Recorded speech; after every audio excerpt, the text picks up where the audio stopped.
வணக்கம். இன்னைக்கு நாம 2025ல ரிலீஸ் ஆன கூலி படத்துல சௌபின் ஷாஹிர் பண்ண தயால் கேரக்டர் பத்தி கொஞ்சம் ஆழமா பார்க்கலாம். ஆமாம், இந்த கதாபாத்திரம் சும்மா ஒரு வில்லன் அல்ல. அதுல நிறைய லேயர்ஸ் இருக்கு. அதிலும் ஒரு ரஜினி படத்துல சௌபின் மாதிரி ஒரு நடிகர் இவ்ளோ பேசப்பட்டது கொஞ்சம் விசேஷம்தான் இல்லையா? நிச்சயமா ஒரு சாதாரண வில்லனா இல்லாம அதுக்குள்ள பல பரிமாணங்கள். அவர் எப்படி அந்த கேரக்டருக்கு உயிர் கொடுத்தாருன்னு கொஞ்சம் பார்ப்போம். சரி, முதல்ல ஆரம்பிக்கலாம். இந்த தயால், அதாவது உண்மையான பேர் திலீப், அவர் யாரு? அவர் பாத்தீங்கன்னா விசாகப்பட்டினம் போர்ட்ல சைமன் சேவியர், அதாவது நாகார்ஜுனா கேரக்டருக்கு ஒரு நம்பிக்கையான வலதுகை மாதிரி. ஓ, அந்த தங்க வாட்ச் கடத்தல் அப்புறம் இந்த உறுப்பு கடத்தல் கும்பல்ல ஒரு முக்கியமான ஆள், அப்படிதானே? ஆமா, மேலோட்டமா பார்த்தா அப்படிதான். ஆனா அதுல ஒரு பெரிய ட்விஸ்ட் என்னன்னா, அவர் உண்மையில திரிஷூரை சேர்ந்த ஒரு ரகசிய போலீஸ் கான்ஸ்டபிள். என்ன சொல்றீங்க? போலீஸா?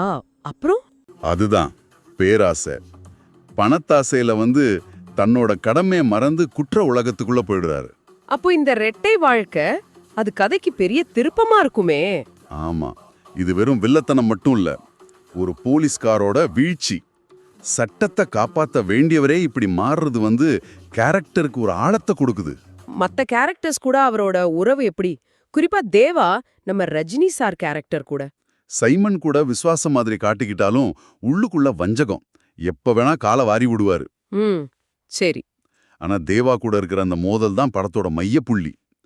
தன் நண்பன் ராஜசேகரனை கொன்னதே தயால் தான்னு தேவாவுக்கு தெரிய வரும்போது அங்கதான் அந்த பழிவாங்கல் கதை சீடு பிடிக்குதே இல்லையா? கரெக்ட்.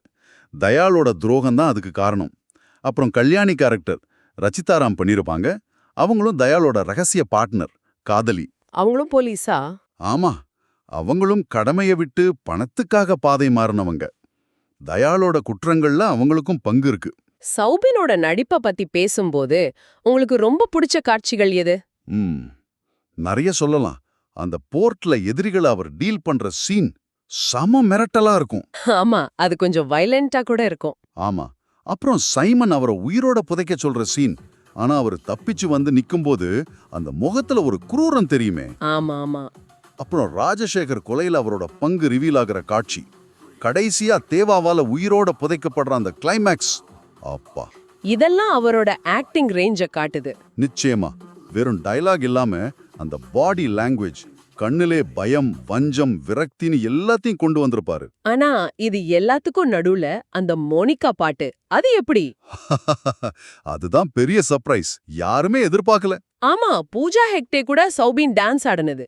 அனிருத் மியூசிக்கு, சாண்டி மாஸ்டர் கோரியோகிராஃபி. சௌபின் இப்படி ஆடுவாருன்னு யார் நினைச்சா? சோஷியல் மீடியாவுல ஒரே கொண்டாட்டம் தான். ஒரு சீரியஸான வில்லன் இப்படி ஒரு குத்துப்பாட்டுக்கு ஆடுனது வித்தியாசமா இருந்துச்சு. ஆமா, அதுவும் ஒரு வகையில அந்த கேரக்டரோட கணிக்க முடியாத தன்மையை காட்டுச்சு. ரொம்ப சுவாரஸ்யமா இருக்கு. இந்த கேரக்டருக்கு ஷோபினை எப்படி செலக்ட் பண்ணாங்க? அதுக்கு பின்னால ஒரு கதை இருக்காமே. ஆமா, அது ஒரு இன்ட்ரெஸ்டிங்கான கதை.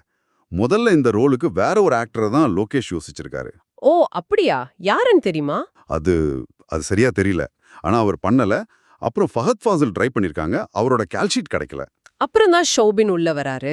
ஆமா, லோகேஷ் சௌபினை செலக்ட் பண்ணதும் ஆரம்பத்துல ரஜினி சாருக்கு ஒரு சின்ன தயக்கம் இருந்திருக்கு. அப்படியா? என்ன மாதிரி தயக்கம்? யாரு இந்த சௌபின் அப்படின்னு கேட்டதோட சௌபினோட தோற்றம் இந்த மாதிரி ஒரு மிரட்டல் வில்லனுக்கு செட் ஆகுமான்னு ஒரு யோசனை இருந்திருக்கு. இது பெரிய விஷயமாச்சே. சூப்பர் ஸ்டாருக்கே சந்தேகம் வந்திருக்குன்னா. ஆனா லோகேஷ் ரொம்ப நம்பிக்கையா இருந்திருக்காரு. அவர் என்ன பண்ணாருன்னா, சொல்லுங்க. ரஜினி சார் ஷூட்டிங் வர்றதுக்கு முன்னாடியே சௌபினை வச்சு சில முக்கியமான சீன்ஸை எடுத்துட்டாரு. ஓஹோ. அது ரஜினி சார் பார்த்ததும் அப்படியே அசந்து போயிட்டாராம். என்ன ஒரு ஆக்டர், ஹாட்ஸ் ஆஃப் ன்னு மனசார பாராட்டினாராம். வா, இது சௌபினுக்கு எவ்வளவு பெரிய அங்கீகாரம். நிச்சயமா, அந்த அளவுக்கு சௌபின் இந்த கேரக்டரா மாறிட்டாரு. அப்படி ஒரு பாராட்ட வாங்கணும்னா அவர் எப்படி தயாரானார் இந்த கேரக்டருக்கு? அதுக்கு அவர் ரொம்ப மெனக்கெட்டு இருக்காரு. முதல்ல தன்னோட வழக்கமான கொச்சி மலையாள பேச்சு வழக்கு இருக்குல்ல, அத மாத்திருக்காரு. அப்புறம் உடல் ரீதியா அந்த தோரணைய மாத்திருக்காரு. அந்த கேரக்டரோட சைக்காலஜிய புரிஞ்சுக்க ரொம்ப உழைச்சிருக்காரு. வெறும் டயலாக் பேசுறது இல்ல அது. புரியுது. அந்த மிரட்டல் பார்வை, அந்த நடை, இதுக்கெல்லாம் பின்னாடி பெரிய உழைப்பு இருக்கு. கண்டிப்பா. மனதளவிலும் அந்த குரூரத்தை உள்வாங்க வேண்டியிருந்தது.